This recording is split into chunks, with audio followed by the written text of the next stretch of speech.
All right, Bang Bang. Today is Tuesday. It's July 27th. Welcome to the Dog Walk presented by Barstool Sports. Tinfoil Tuesday.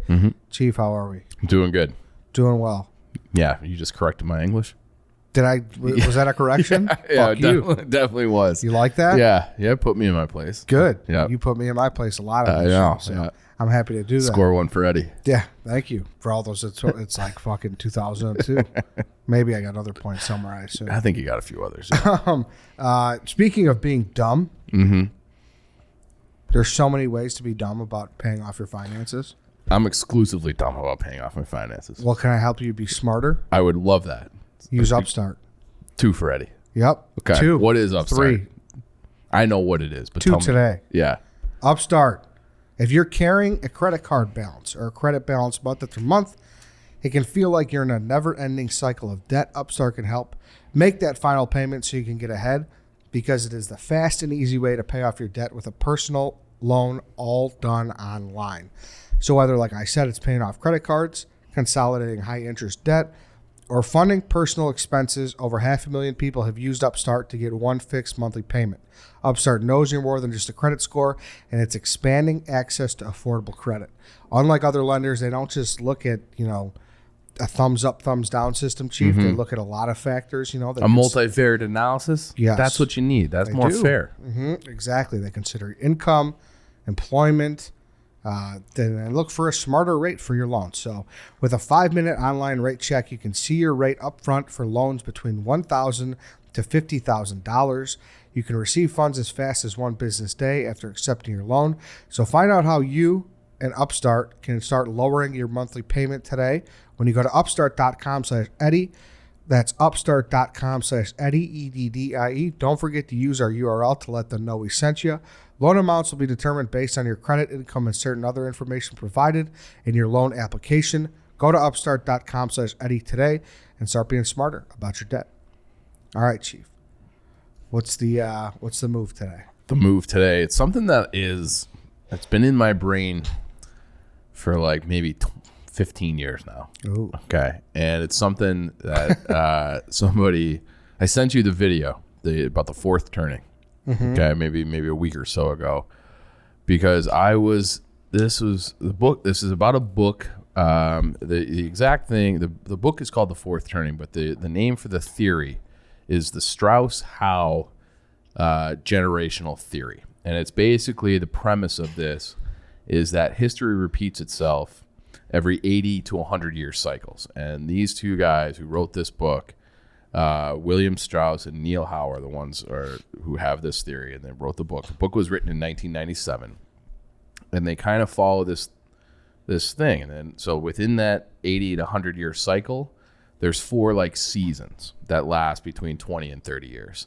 And they went back through history all the way to like the 1400s. And there's and they kind of show trends that these things, basically in one human lifetime, you're going to go through all 4 of these things, all 4 of these different cycles. And the book was written in 1997, which would have been in the third season, we'll call it for now. And they predicted a lot of the things that we're seeing, that we're living through right now, which is like, we're, by their definition and by their theory, their generational theory, we're in crisis right now. And I think if you listen to this podcast or you flip on the news, there's lots of indication that we are in a crisis. So they would say that the crisis period started in 2008 and is going to go until like 2030 or maybe a little bit longer. And who knows what's going to happen. But obviously we've already had wars in Afghanistan, war on terror, COVID, financial crisis, and all the unrest all over the world, China ascending, their role in the world, Russia, Australia, climate change. Like, there's all sorts of things that are like, we're in a fucking crisis. And the reason it was in my brain for the last like 15 years or so is because I was having a night where I just could not sleep. And I was listening to like weird radio in the middle of the night, and they were talking about the crisis to come. Okay, so I was probably like legitimately like 2006. And they were talking about how all these things are coming in the fourth turning. And they kind of reference this book. and they said, the rise of China, that China's not going to be able to feed its own people by the year 2025 or something. So they're going to have to make strategic military moves like into Mongolia and into other places, maybe Australia, just to be able to have enough resources to keep their country growing. And that's going to cause global conflict. There was also going to be the rise of and we saw like an attempt at this, the rise of the caliphate, which would be, all the Muslim nations in the Middle East kind of unifying. And then we would see like the demise of like Western culture was all going to be happening. And you could kind of like, it kind of looks like it. So we're going to get into this like whole theory about the cycles of humanity, I guess, and kind of with a focus on America. I feel like every show we've done has been kind of building towards this too. I kind of feel like that too. I mean, we're in the fourth cycle of this podcast. Yeah. For real though, Yeah. think about it. Yeah. Whether it be the Road Belt Initiative. Belton did I say Road. that Belton right? Road. Belton Road Yep, Initiative. Yep. That's the China The thing. water crisis, the water wars, the fucking Saudi Arabia ceasing to exist possibly. All the information, like that's like the other thing too, is like Western culture is kind of built on a lot of the things that you see in the Declaration of Independence. And it's, like Plato had like the 4 marks of like how to live a good life. And I have to look those up. But it was like temperance, which is like self-control.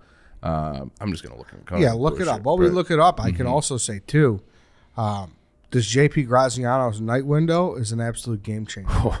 That's the only thing going right in the world right now. It really is. It's a game changer, folks. I don't know who out there has experienced it yet. I hope many of you, because if you're out there having a few in the West Loop, or even if you're not, if you're like, hey, I'm kind of hungry, maybe I need the Uber to take me to an extra stop. Well, don't use the drive-through somewhere. Just go to the walk-up window. The walk-up window is so money, and I've seen a few people tweet pictures of it at night.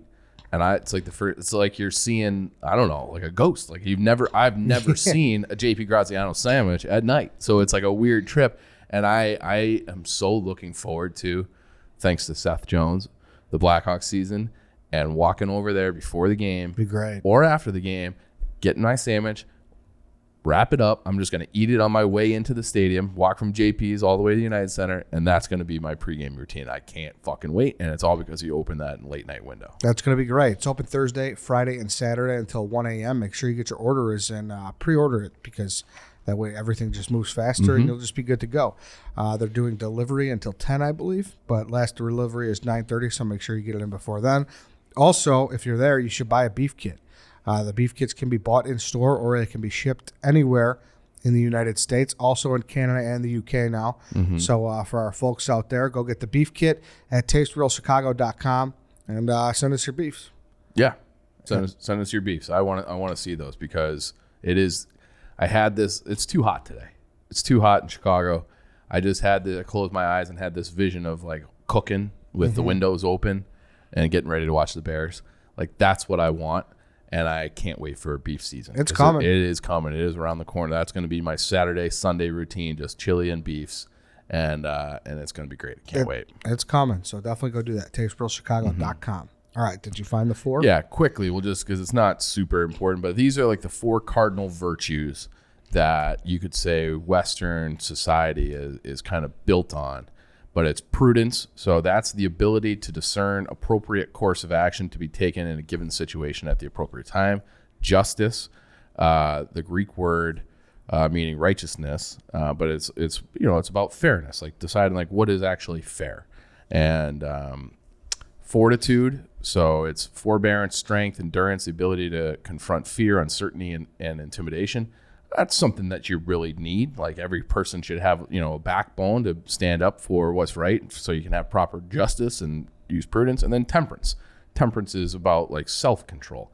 So it's restraint, the practice of self-control, abstination, discretion, moderation. And if you look around, like, I was watching, there's this news, I guess, they broke off from the mainstream, but Crystal, Ball, and Sagar. Yeah. And they kind of just made an offhanded comment one time where it's just like, our whole culture now just seems to be about making money, like extravagance money, that nothing really matters. We don't really create anything new. It's just about, how your complaints. Well, what do we need all these fucking ports from Apple? Like, they're just out there for the bottom line.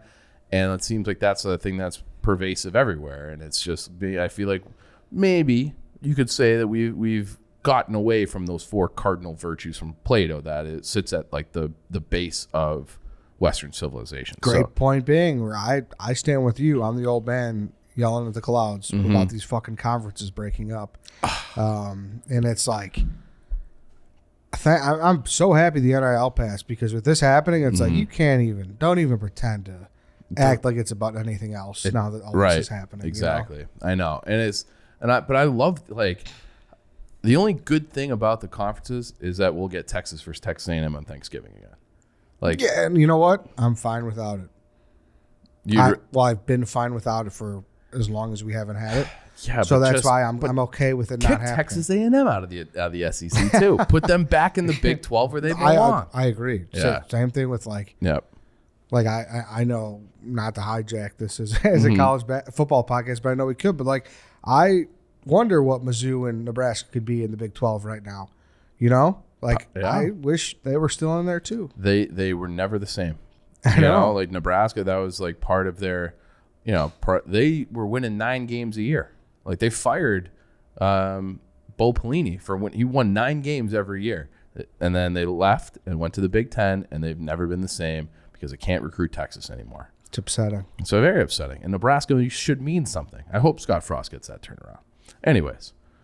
You want to get back into this? Yes, okay. Please. All right. But it just reminded me of it when you said it's all about money. Because things don't matter. Yeah, they don't. Tradition doesn't matter. Honor doesn't matter. Nope. Who cares about winning an SEC championship or a pot? Yep. There's 4 divisions, 20 teams. Get the fuck out of here. Anyways, everybody should play everybody in their conference every year. Cap it at 10 teams. Everybody plays 9 conference games. That's it. Put Penn State in the Big East. I don't need them in the Big 10. Anyways, so if you look at our history, according to this Strauss-Howe generational theory, we're in this history block, and they refer to it as the millennial history block. So there's all these different names going back to the 1450s, right, to define these generations. Ours is the millennial one.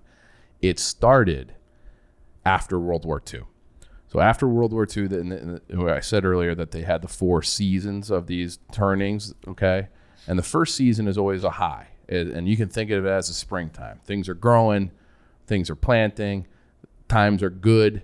So like I said, this was like from 46 until 1964 is how these guys defined the high of this period. And, you have relative peace. Things aren't perfect, obviously. Like, there was big time, and especially if you look at each individual one.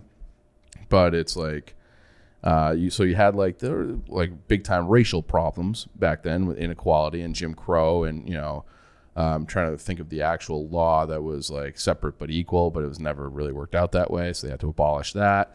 But overall, as a country, it was a high, right? Like, you had a booming economy, you had people with the white picket fence, you had cars coming online, you had the highway systems developed.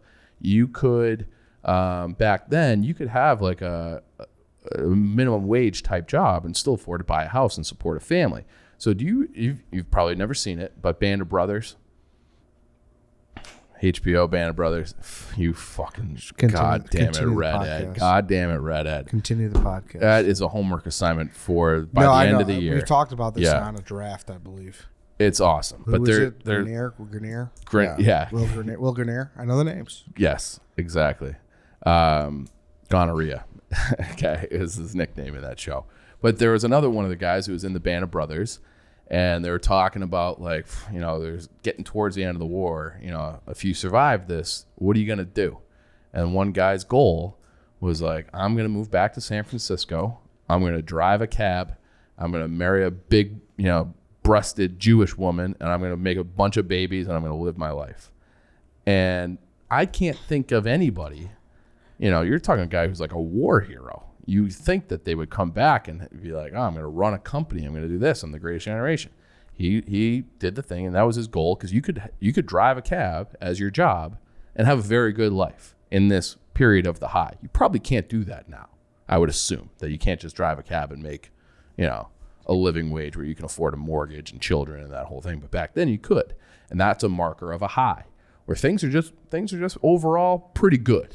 Okay, and it's I would say one of the central themes, according to Strauss-Howe, is that it's kind of an era of conformity. Okay, so people, everyone kind of do things the way society wants them to, and part of that is because things are fucking good. Like, why would I want to stray, stray off and do different things? Like, everything's fucking awesome right now. I'm just going to go along and get along. And the flip side of that coin is that generation, if you're adults during the high, the highs always come come right after the crisis. So you really appreciate how bad things can get. So if you talk about the people who were the heroes, right, the World War II heroes, they did World War II, they lived through the Great Depression, they were born around the time of World War I, and they also had, there was the Spanish flu. It was their pandemic, killed, millions upon millions of people. So they went through some shit. So they're like, hey, I come back from the war and I got, the 3.2 kids and a white picket fence and a job. Things are fucking great. Nobody touch a goddamn thing because everything's awesome. And that's like a theme of that generation, because they lived through so many things that if you're an adult during the high, you don't want anything to change. You have the right kind of haircut, you have the right kind of button down shirt, straight lace, by the book. You just do things the right way, because if you don't, you remember how bad things were. Their children were the ones born during that high, and they come about in the next era, which is called the awakening. The awakening, according to these two guys, again, 64 to 84. So basically their premise is that last generation, or that last period, they call them a seculum, ends the day JFK gets shot. Okay, and then you start to get into this whole that just changes things. So that era, that next era, so now you have these teenagers and got people in their 20s who are sons of the greatest generation, sons and daughters of the greatest generation. That's really an era of individualism. So I'm going to have longer hair. I'm going to have different sorts of music, and I'm going to sing about different, and that's kind of an interesting thing about their theory, is that the art, be it films or music or even like Andy Warhol, it is kind of always reflects the period that you're in. So you had Elvis before, you had, some of the early Beatles stuff. It was all very upbeat. And then the next generation is like a little, it's Bob Dylan, like times are changing. So then it kind of always reflects what's going on in the culture. So you had this again, it's about individualism. What was happening between 64 and 84? Again, more cars. That was like a big thing in the culture, to have your car, because you can go anywhere. You're not reliant upon anything. They used to say that you want to end communism, parachute in a bunch of cars. They don't have to rely on the government and the system to get them where they want to go. You can go anywhere you want. That, for a time, was a very uniquely Western and American idea, the car. The Soviets had cars, but nobody could really afford them. They didn't have the highway system. Poland and Ukraine, they hosted like the Euro Cup, I want to say in 2016, something like that. 2016 or 2012. They didn't have highways then. They had to build highways, because that was a former communist Soviet era. They didn't have highways across the country in Poland until they were like, well, we have to build them because we're having a soccer tournament coming. Okay, so that's like the different depths. Like, we just built that ship because everybody had a car, because you had the Model T and all this stuff. And that was like a part of this era, as was the first PC computer. Everybody's going to have a computer, not just big corporations, not just the government. Everybody's going to have a computer, and we've designed it in a way that it'll fit in your house, or in a single room. Like, that was a big deal. And that, that leads to the information age. So that was kind of the defining characteristics of what these eras that they call the awakening. That's followed by the unraveling. So the unraveling, they say, is from 84 until 2008, and that is when the book was actually written. So they were like looking at the different things through history and then predicting the future. But in that unraveling period, you think of all the shit people talk about the 90s as the last great generation. because things were starting to, or the last great decade, because things were starting to come apart. And by the 2000s, things have come apart. So you have the financial crisis, you have the Gulf War happens, you have the war on terror happens, 9/11. And you just have all these things kind of being like, man, like things are kind of getting bad. And then, again, the music reflects that. So you back, post World War II, you had these booming economies. You had people like, I'm a guy who puts the bumper on the car. I put on 50,000 bumpers a day in this factory, but my kids are going to college. That's how it was. And then what happens? They start kind of shipping jobs out, closing plants. You have, wages don't run in line with, don't increase at the same rate as interest rates. So people are losing money. People are getting in tons of debt, the mortgage crisis. So you have all these things that are going wrong, and the art reflects that. You talk about the LA riots happened at that time, right? You have your Rodney King LA riots, and you have grunge music. You have NWA singing, because they're just singing about what they're seeing around them, which is decaying cities, lack of opportunity, more inequality. And it's just that's interesting. And then that period always leads into the crisis period. And they're saying that we are in crisis now. And like I said at the beginning, they say should last from 2008 until 2030-ish is what they're predicting. And again, what do we have now? You listed, like you said, we're building towards this. All the seemingly little conflicts going around all over Africa, wars, Middle East is always in turmoil seemingly. Australia and China having issues. Us and China having issues. Us and Russia having issues. You have information battles and hackers going on. You got climate change. Unemployment still you still have 40 million people or something like that. I might have that number wrong. Unemployed. You also had a giant opioid crisis going on. So they're where people are dying from opioids all the time. So drug use is on the rise. You have all sorts of these markers that would indicate that we're in crisis. And at least when I look around, it doesn't look like things are getting better anytime soon. I was really hopeful that everybody would just kind of take a deep breath the start of this year and just be like, 2020 is insane. Everybody just chill the fuck out. Let's all just get along. Let's all just relax. Everything's cool now. It's not fucking cool. It doesn't seem cool. So this would kind of line up with this theory. And then you should also look into Upstart. Ooh, baby. Upstart.com. Go check it out. I mean, listen, everyone knows being in debt sucks. Yep. It could feel crippling. Mm-hmm. You're sitting there. All you want is financial freedom, but it's just mounds and mounds of debt. Yep. Upstart's here to help you out. And we talked about how millennials are supposed to be the heroes, helping people in this generation to get out of this crisis. Upstart kind of fits that mold. Yeah. They have all the big banks. They want you to keep you in debt forever. Not Upstart. They want to help you get out of it. So they're heroes in my book. They are. And it's something where maybe you don't want to reach out to anyone right away because you might be embarrassed about something or you don't know who to seek. Mm-hmm. It doesn't hurt to just go to Upstart and just check out, see, what kind of options you have there because it's all done online. Mm-hmm. It's a fast and easy way. And it takes about 5 minutes. They give you an online rate check. You can see what the rate is upfront for loans between $1,000 to $50,000. They don't just look at one thing. They look at a variety of things like your income, your current employment. So find out how Upstart can lower your monthly payments today when you go to upstart.com/Eddie. That's upstart.com/Eddie, EDDIE. Don't forget to use the URL to let them know we sent you. Loan amounts will be determined based on your credit, income, and certain other information provided in your loan application. Go to upstart.com/Eddie. All right, Chief, let's hop into part 2. And they have these different archetypes by generation of the people who were born in these different generations. So the boomers were born during the 40s, during the high, and they're considered prophets. So you see people like Bill Gates, not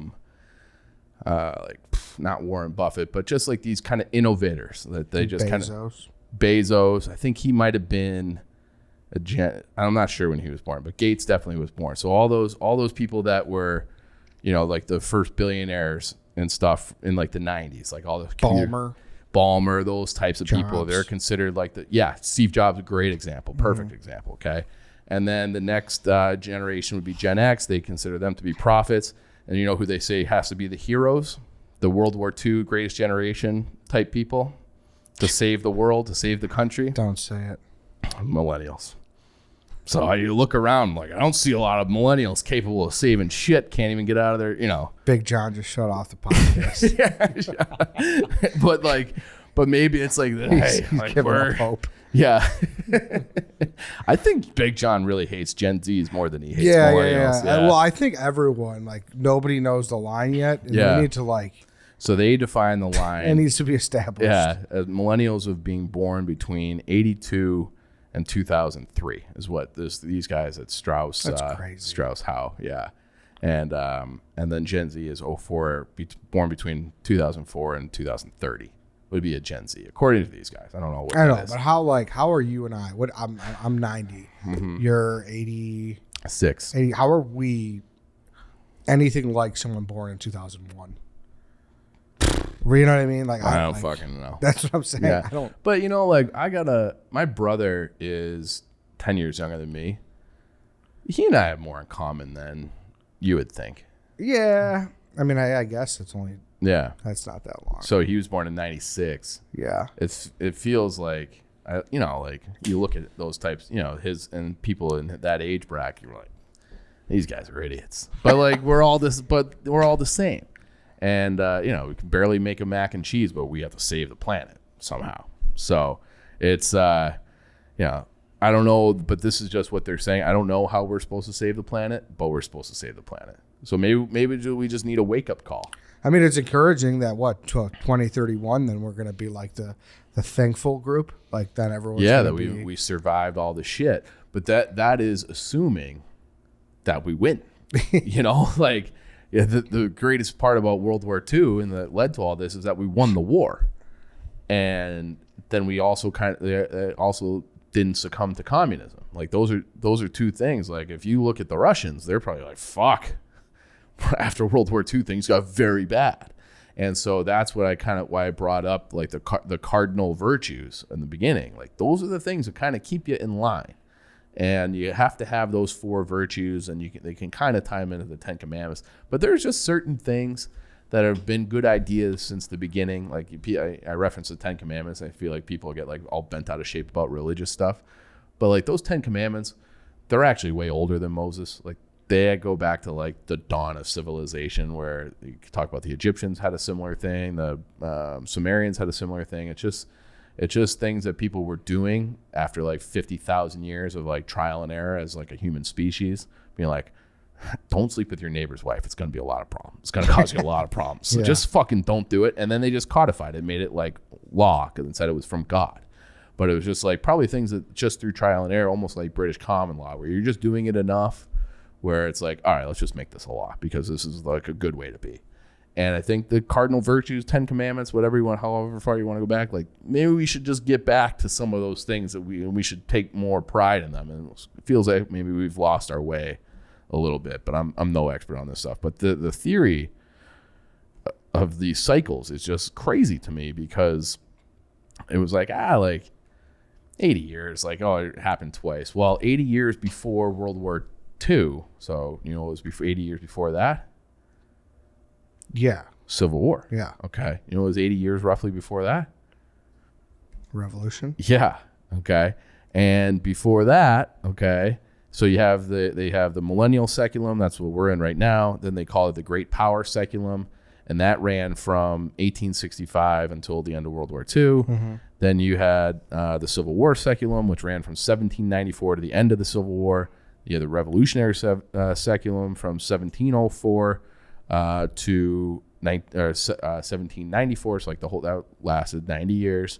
Then you have the New World one that lasted, again, like the same thing, 80 to 100 years. Then you had like the going back into the 1480s was the one that started before that. That was like the Reformation. You ever heard of that in school? The Protestant Reformation. Okay. Where what's his face is 94 points or whatever.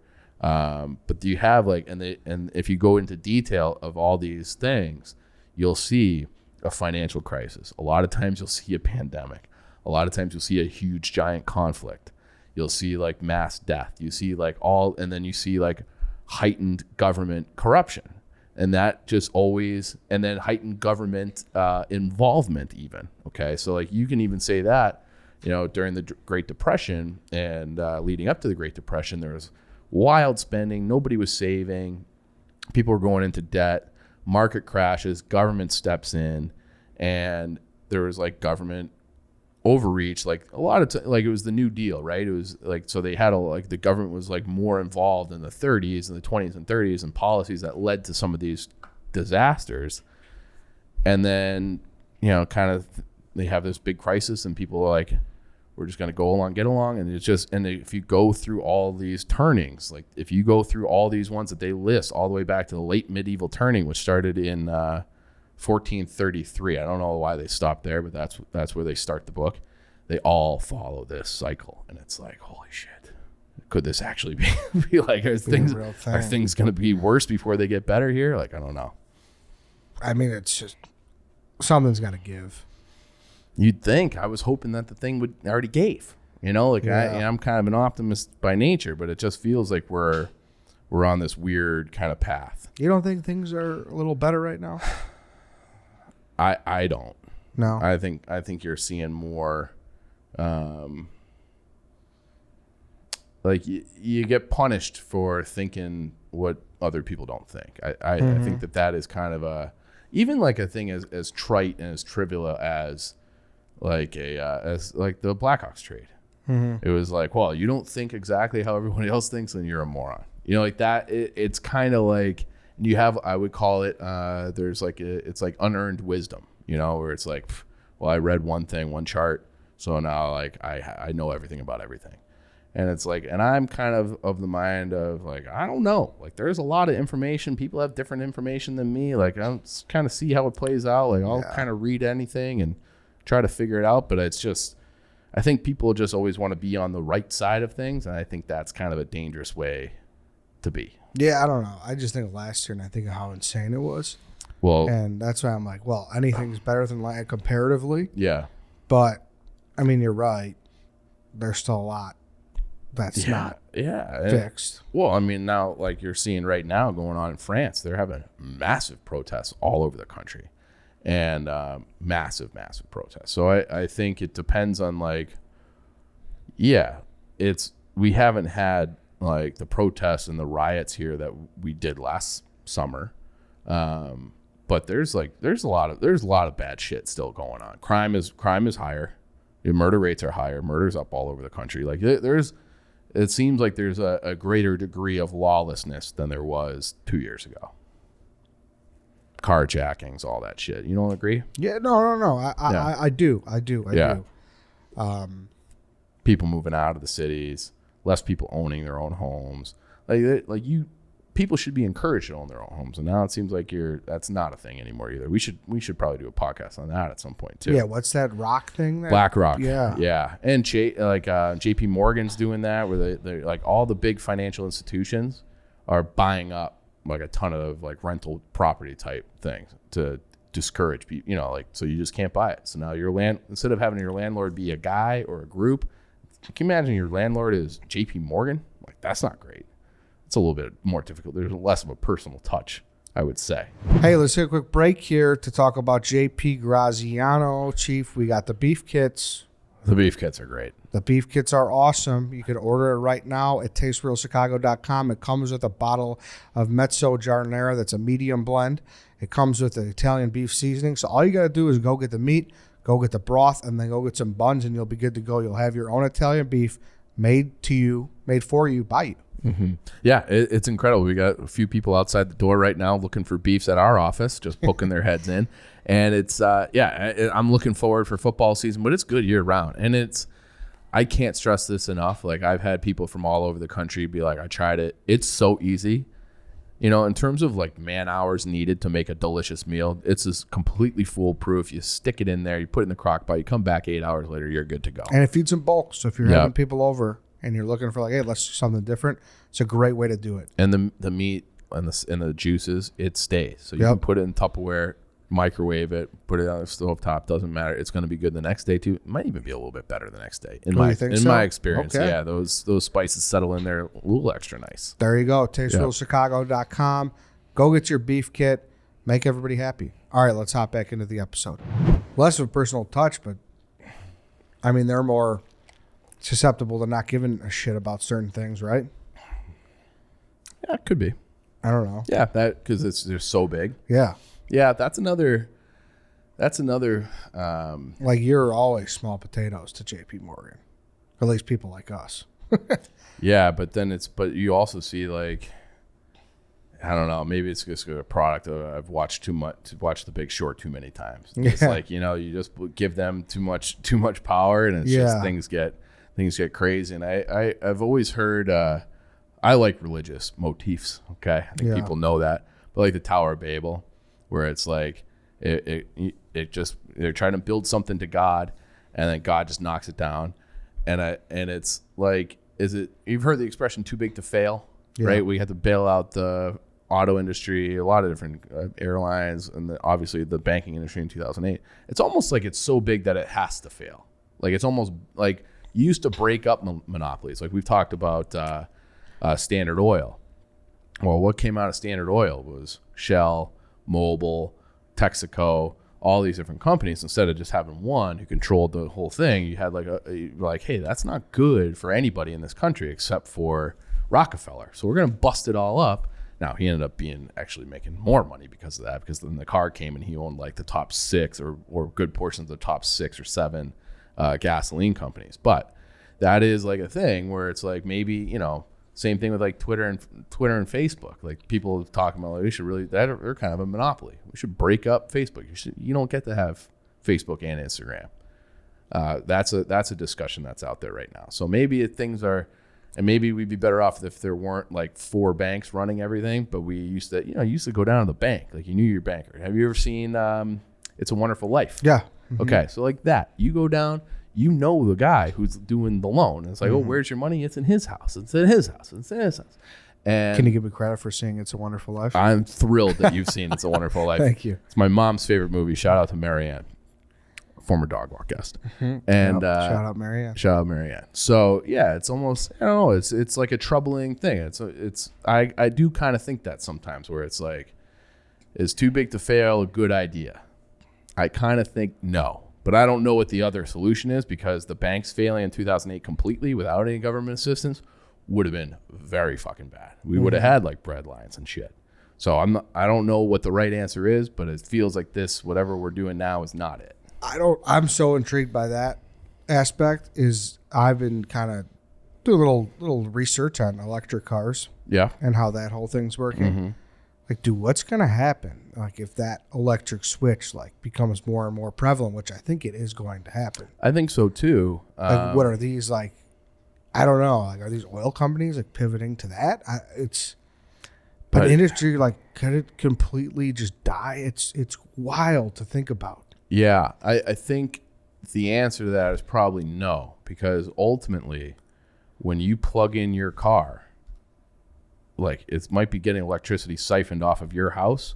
Your house's electricity is still coming from something else. So, and a lot of times that is, we don't really have coal-powered plants anymore. But you could make an argument that like we're trending in these, definitely trending towards alternate energy sources, and industries die all the time, like historically. I mean, look at retail. Yeah. Okay. Right. Yeah. But I'm sure back in the day, there was a railroad industry was enormous, right? And then it's like we got highways. So railroads replaced ships, cars replaced railroads, and now, who knows what's going to replace, maybe this battery powered car, alternate energy stuff. Yeah, maybe that is a thing of the future, but it's if you went full nuclear energy, which is, I think, I would need to do more research, but at a glance from what I've seen, I think that's probably the best option in terms of efficiency and safety and climate change and all that. Like nuclear is probably the way to go. France is like 100% nuclear now. Then maybe the electric car does replace the gas powered car for sure. Could happen. And just thinking of a world where like gas stations are replaced with that, where everyone just charge plug ports. It's wild to think about. I feel like, how long does it take to charge one of those? You know, it depends. I think between 20 and 30 minutes with the supercharges. Okay. Yeah. And that gets you what kind of range? That could get you like anywhere from like 250 to like 350 miles, I believe. So we'd have to get logistics expert White Sox Dave in here. Yeah. But so long as there's shipping and 18-wheelers and things like that. Now, I have seen 18-wheelers that run on propane too, and natural gas. Like that's a thing that's out there, and that burns a little cleaner than gasoline supposedly. So you just never know. You never know. It's, things die on the vine all the time, and people just, the next generation comes along. And I heard I'm gonna get this quote wrong too, but it's not generations that die. It's the people that are reliant upon their old things that they like. They're the ones that die. So people like their gas-powered cars. They like their, so if they get those things better, we're like, hey, you can take a road trip for 1,000 miles or 2,000 miles. Who needs a gas-powered car? Yeah. But all the people who are like, they like the things the way that they were, if they die off, which they will, then that opens the door for new ideas and new product placement and and things that our generation, who charged apparently with saving the world, will come up with. Yeah, just crazy. I'm just in awe that we're pumps at the bottom of the ocean. That was my idea. Maybe I'm one of those guys. It's just crazy that we're at the age where it's like you're seeing change. Yeah. Yeah, and here's a better example. If because retail is not totally there yet. Yeah. Is the music and the movie industry. I hate it now. Yeah, I mean, you can't remember going to CD stores? Yep. And that was that was awesome. Yeah. Everyone knows the Blockbuster tale. Everyone knows Blockbuster tale, but even just new movies, like I love going to the movies in the theater, but I don't want to. I'm not a Marvel guy. Okay, and I feel like everything is either just a remake, sequel, or comic book superhero shit. Like that's one of those things where we talked about from that, like that Gen X, right? When they were coming along, and they were during the awakening. Think of all the movies that came out during that were made during that. Back to the Future, Indiana Jones, Star Wars, Godfather, like that era of movie. Like you had unbelievable Taxi Driver, Taxi, all those movies. Goodfellas, amazing movies all coming out in that from people in that time frame. And now like we're into the crisis mode and everything's about making money. You're not interested in making a good movie. You're just interested in making a profit. Yeah. And even just like, remember how like awesome comedies were when we were kids? Yeah, they don't do like the $20 to $30 million comedies. No, because there's probably not enough. Their margins aren't good enough. 20 to 30 million will make like 80 or 100. No, forget it. Not worth our time. Right. So like that, I think that's bad. Okay. And so it just feels like we're in this kind of weird spot where like our values are not necessarily where they should be, where it's like, hey, we want to make things that are good and funny and and entertaining, and it's just not that way. So and Bill Burr had this unbelievable rant. Did you see this? About CNN and really all cable news? Oh, I'm aware of it. I haven't watched it yet. Yeah, though, but basically the gist of it is like his mother-in-law comes over and she's helping watch the kids, and she always turns on CNN. She comes in the house, he puts on CNN, and he's like, these people are fucking morons. All they're doing is talking about Trump. And why? Because that's the only way they can ever get any ratings. So they're doing the same thing that got him into office the first time, which is talking about him all the time. And so they're doing it again because Trump was good for business. So all this thing you always hear about how terrible he was, they talk about him because even though he's not relevant anymore, I would argue, and Bill Burr was arguing, they're talking about him because it's good for business. And it's like this, that just, I understand why people get so frustrated with like the big news power players. It's because it's all fucked up. And Bill Burr like kind of shining a light on that, it was like, yeah, like these people, all they can do, all they're doing is talking about Trump 24 hours a day. Trump, because he moves the needle, and that's how they get their advertisers and viewers. Their viewership is down like millions of people. They have like Alex Cooper like pisses on them on all the major networks. Like, they're down that much? Yes. Both networks? All three. Really? Yeah. Even Fox has taken a dip because there's been these other ones where they're like, hey, like you're not conservative enough. So you have like their audience has gone to like Newsmax and the internet. And so all of them are taking like a dive. I saw that. They had talked about that recently too, that Sagar and Crystal. And I like them. I like them too. He actually followed me on Instagram, that guy. Sagar did? Yeah. Wow. Well, I think because I just do the show with Dave and we talk about it sometimes. Yeah, probably. So that's how I'm familiar with him. Well, he's the one who like coined the phrase or the thought that Barstool was the future. Did he coin that, or he kind of expanded on it? Someone else wrote on it. I think you're right. He kind of expanded on it. And he talked about the whole Shapiro NPR thing. Yep, where they tried to like lambast him too. I think for like taking control of like Facebook audiences and shit. Right, they're trying to, and then it's like, well, you're doing the exact same thing. Yeah, but on the other, so it's a lot of finger pointing going on. But that's a problem. Like I think, and this comes circle in this conversation here. I think like the more people realize that a lot of people are full of shit, and every single person, is a tiny bit of hypocrite in some way. Yeah, then you can't help it to a degree. You can't. Yeah, you can't. Right. You know what I mean? Like you can't. Like there's a little bit of hypocrisy in everyone. Like every single person. I believe that. I truly do. As soon as you kind of learn to accept that, like I think you'll breathe a little freer in my mind. And I think everybody should just be honest about that. Yeah, and then I don't think Barstool is a Republican outlet by any stretch. I think if you follow it closely, you know that's not true. But I do think that like we have our problems too, and like it's.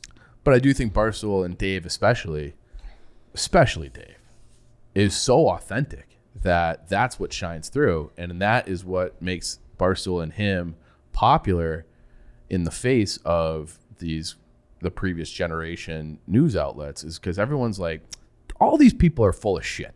Like all the politicians, shout out Dave with his pandering politicians, worst people in the world grievances draft. But that is the thing. It's like everybody's full of shit, like you said, and everybody's a hypocrite, but people try to act like they're not. And if everyone was just a little bit more authentic, if everyone was a little bit more like Dave Portnoy, the world would be better off. Can't believe I said it, but I do think that that's true. What a way to end the show. What a way.